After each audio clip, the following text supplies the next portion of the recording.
One. Bạn mòn bay nè. Ai hiểu hộ ký ấy. Hiểu hộ Ai kia. hộ ký ấy. Rồi, tay khát nó phải đằng ngoạp không? Đâu cho Ba bên đi, ba bên này đi. Ba pin Ba bên này đi. Bay này kia. Chà bạn bay này, cốt. Buồn là lo Buồn buồn đi, đi. buồn khổ ta. Anh tao có ai lia đằng đấy. Thế à, pin nó bật một quán. ở đây bật một cầm muối má này bật một cầm muối gì Phải cho cái tháo mà đâu. Giờ tháo á. Này sẽ bật một con. Đây. Răng như tháo gì mà. cắt đâu chọn mòn khá ọt mòn khá đâu này cho anh kiếm Anh cho Bây giờ sai. đúng. Chắc mình hột trên sai kẹo sai ấy. bãi gì hột Chạy bãi kia chạy. bãi tròn sai Chạy lên kia được. Đây là hột trứng mùi. Được chân mà thôi. Khai không, đi con khai về mấy. ừ.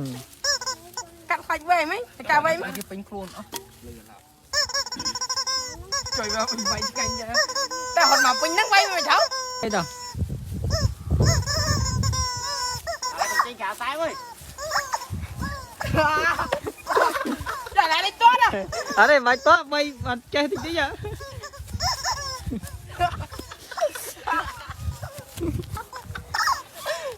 Trời ơi đó.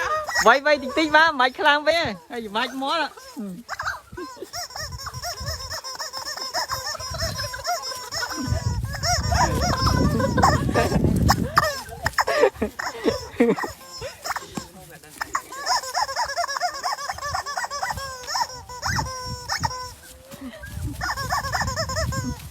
Đây rồi. bãi mó này bãi mó tao bạn đô rum bọc mò này kia ở cái tròn mục đó Đi mẹ lên cho đúng à. Bắt lá đâu rồi. Bắt cái lá cho nhấp lá chứ. À đâu? tục pi mà thôi tao cho tròn Nào lớn mắt. Mà bay bay bay ấy. Em mới trong này đi đâu. Bà này tăng này tăng. tao muối pi bay tao chập đâm vai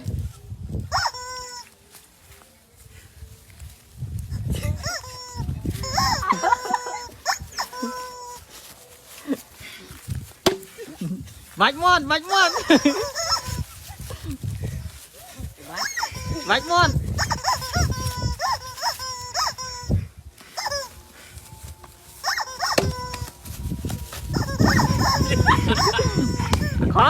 coi chạy phép đi không vạch mòn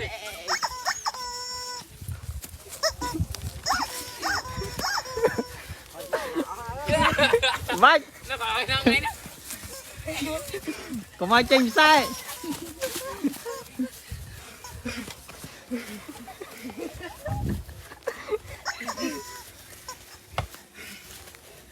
vạch mòn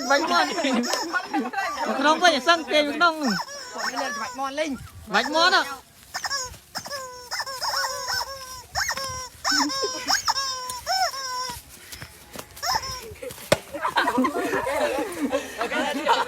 sang dục đúng ạ mình pa này cái tờ cho một Ngon anh.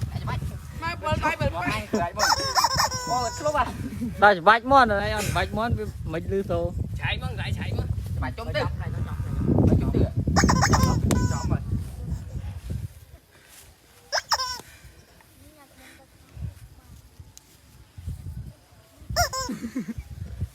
pin tí chứ trăm phục nè bạn tao muối pi bay chập đam vạch mòn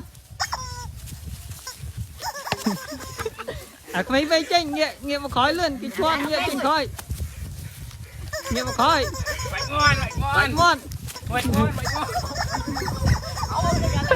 Con cái sai ơi. Hả? Anh đi mà khơi theo linh bay cho bạn ra. Mở khơi đi. Ngọt trả khố ấy. Cho ai chụp búa với. Nào, bật mông tên. Đành hàm lên. cho chốt Đi vào hậu cho nó chụp chứ. Mở bạn ơi. Mở nó mới khơi nè, ao rô. Hả? Ao rô mới khơi nữa. Cho bác trái. chơi chứ tao vạch chặt ca luôn Ai mà chụp bác nha. chị sai một khéo đi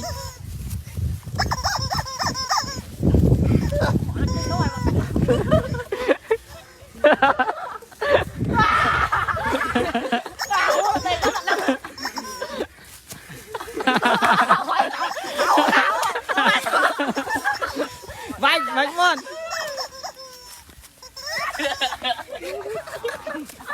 vạch món á ta ăn vạch món đừng rồi cho ôn hôm đó luôn đi đâu có hội kêu thầy mấy bây giờ đâu đây chạy tay mai bấm bấm ba năng tao cho lên món tục là ngọt ơi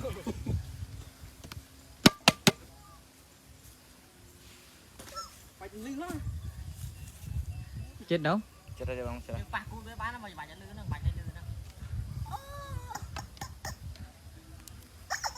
đâu sao lư má lư pí vậy tao cuối pí bay tao ra cho trong xe cùng vay cái lăng vay tí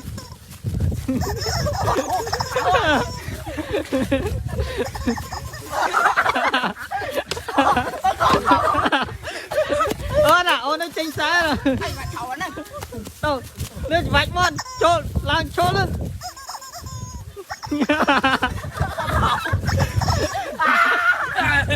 này trời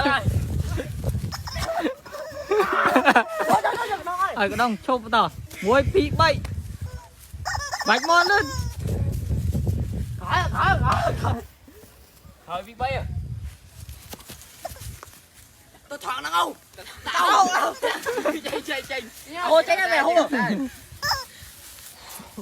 này thổi nha vai cháu một cái họ này tôi tẹt đua thêm mình cho quay ra cháu chưa chưa bay anh hết rồi tôi thật trong bay chứ này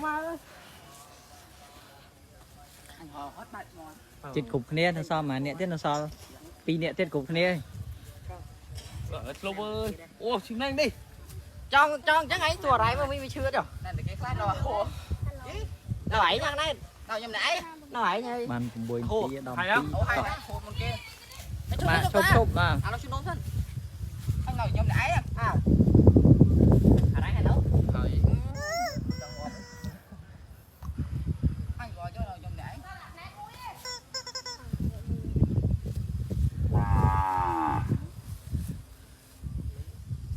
bên đây bọc đây với đi cho em này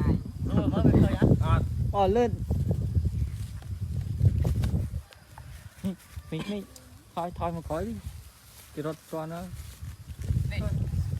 tao muối bị bay tao chặt làm vạch mòn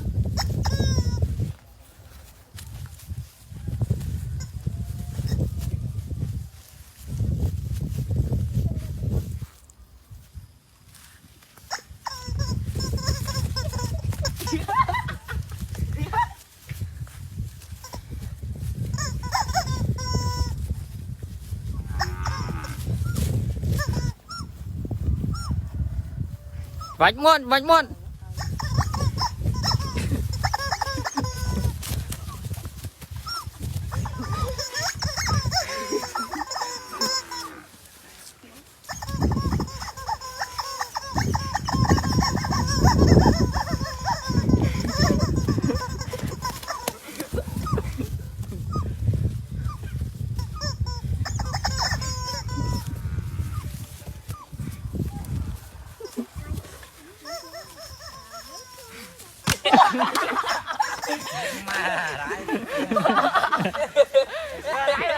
đấy không biết đây chờ con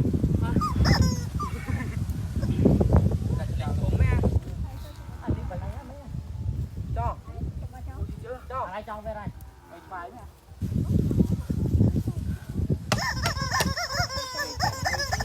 mà đang quay phải chặn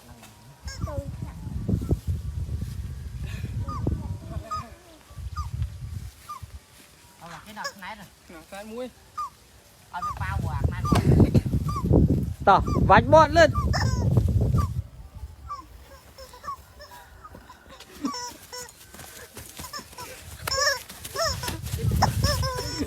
bánh ngon chơi vạch mòn à mà khơi đi à đây mà khơi anh